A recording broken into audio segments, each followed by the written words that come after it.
Alhamdulillahi Rabbil Alamin. Wassalatu wassalamu ala ashrafil anbiya'i wal mursalin wa ala alihi wa sahbihi ajma'in, amma ba'd.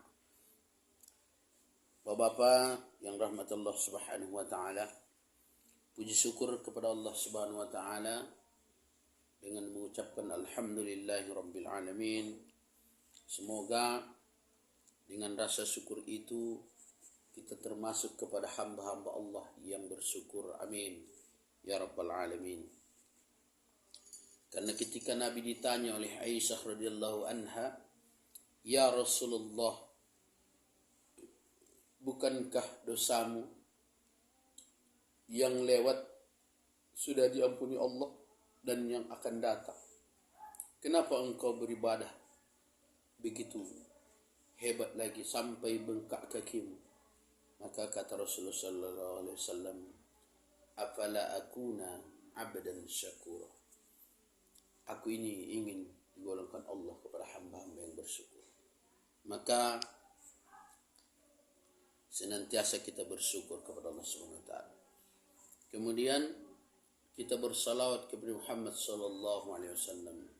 Allahumma salli wa sallim wa barik ala sayyidina Muhammad wa ala ali sayyidina Muhammad.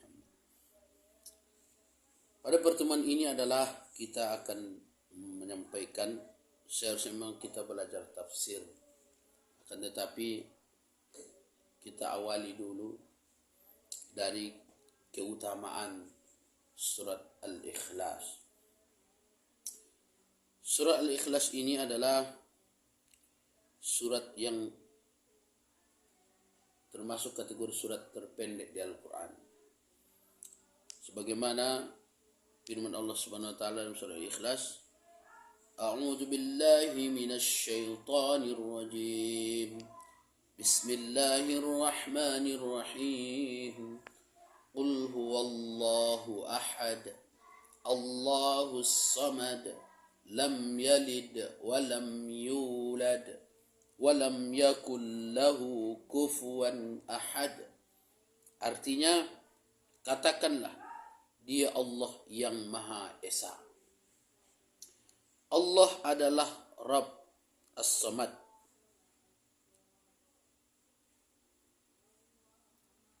Kemudian Dia tidak beranak dan tidak pula diperanakkan, dan tidak ada seorang pun yang setara dengannya. Maka oleh sebab itu, yang malam ini kita bahas apa sih keutamaan surat ini. Bapak-bapak hadirin yang rahmatullah subhanahu wa ta'ala, yang pertama adalah keutamaan dari surat ini adalah berisikan sifat Allah Azza wa Jalla. Orang yang mencintainya dan dicintai oleh Allah subhanahu wa ta'ala.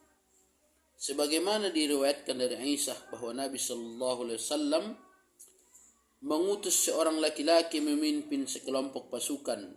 Ketika mengimami salat, dia biasa membaca di dalam salat jamaah mereka, lalu menutup dengan Qul huwallahu ahad.